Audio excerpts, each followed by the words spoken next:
Halo sahabat Auto Solusi, kembali lagi di sini di Hadi Motor.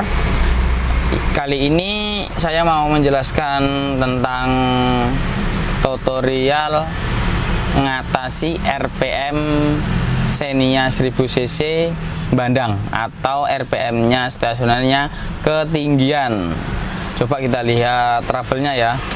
Kita coba dulu. Kita pastikan dulu untuk suhunya sudah benar-benar tercapai ya, atau seenggak-enggaknya dia udah panas lah. Soalnya kalau memang berdingin kan memang dia RPM-nya tinggi. Jadi kita coba.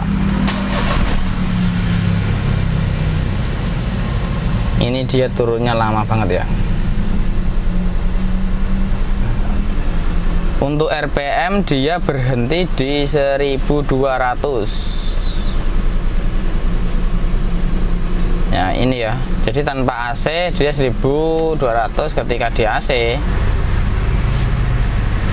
dia tambah naik, dia turun lagi. Jadi RPM-nya nggak standar ya, nggak di 900 atau di 1000. Dan ini untuk langkah perbaikannya, mungkin kita langsung bongkar area untuk pengaturan udara saat stasioner ya. Langsung aja kita eksekusi, yang dimana kita dibantu dengan saudara Herman ya. Untuk pengeksekusian ini di Mas Herman ya. Jadi untuk penanganan RPM-nya bandang ini ditangani Mas Herman atau dibantu Mas Herman, yang dimana ini mekanik handalnya di motor. Oke.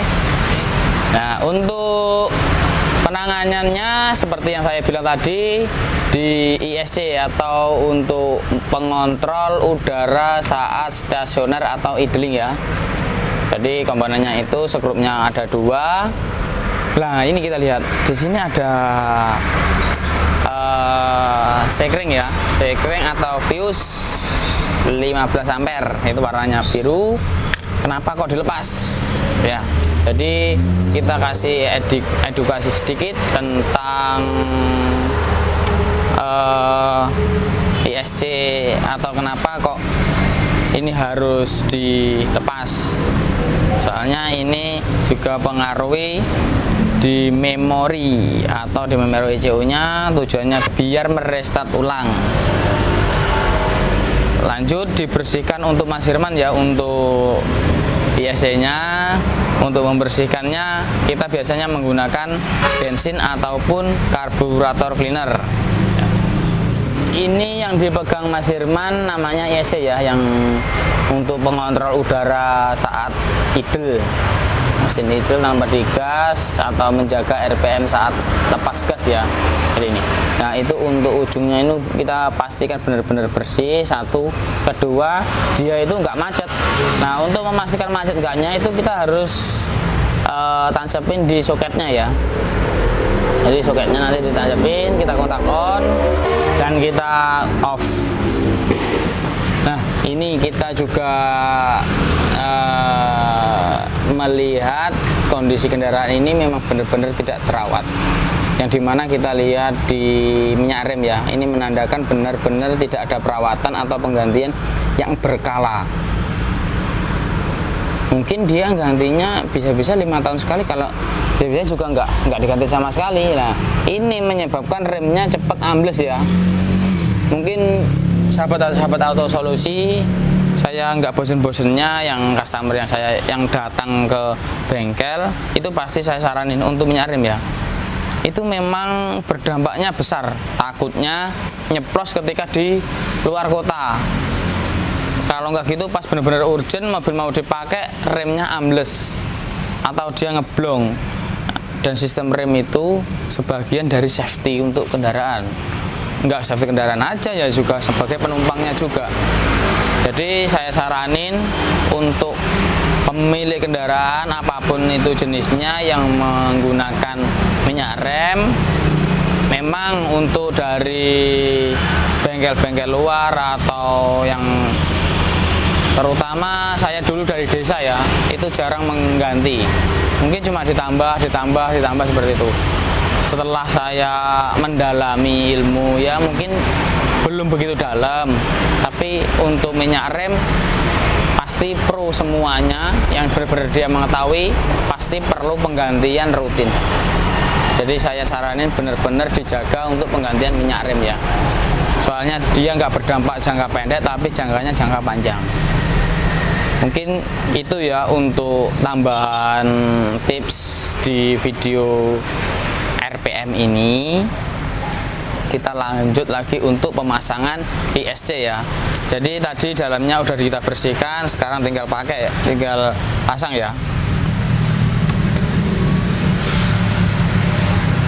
Jadi untuk ISC itu skrupnya ada 2, dan itu untuk pemasangan nggak bisa kebalik kok. Jadi sahabat-sahabat auto solusi yang di luar atau yang di rumah mau mengerjakan sendiri, jangan khawatir untuk nanti kebalik masangnya gimana, dampaknya apa. Dia nggak bisa kebalik.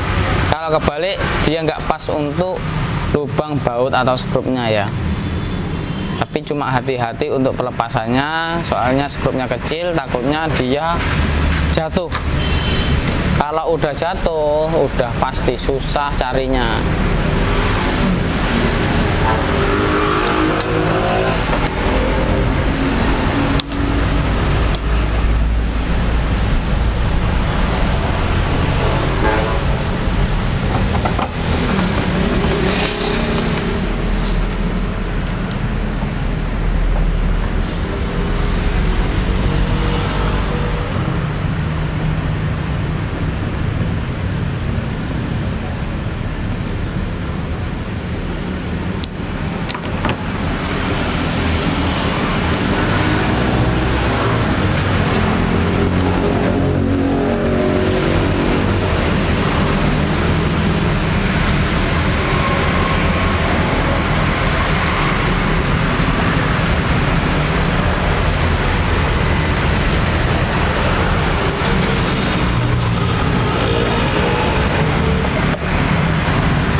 Jadi ini udah siap ya untuk dicoba.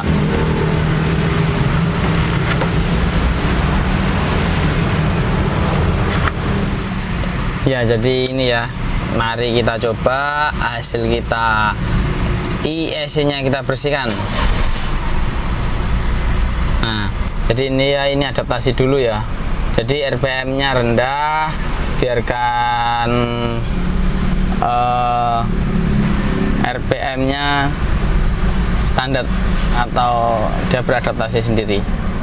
Soalnya tadi di fuse EV-nya kita lepas.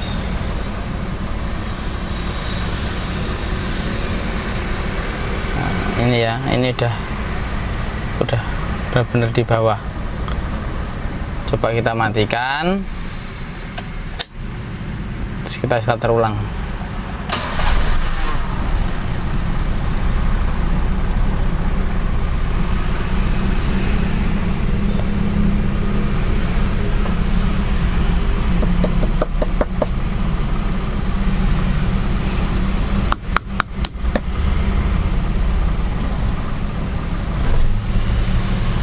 Nah, ini kita gas ya, ini tadi ya. Coba. Nah, RPM-nya udah kembali ya, udah normal ya. Jadi ini tadi tips untuk RPM-nya yang naik atau bandang. Jadi sekian video kali ini, terima kasih.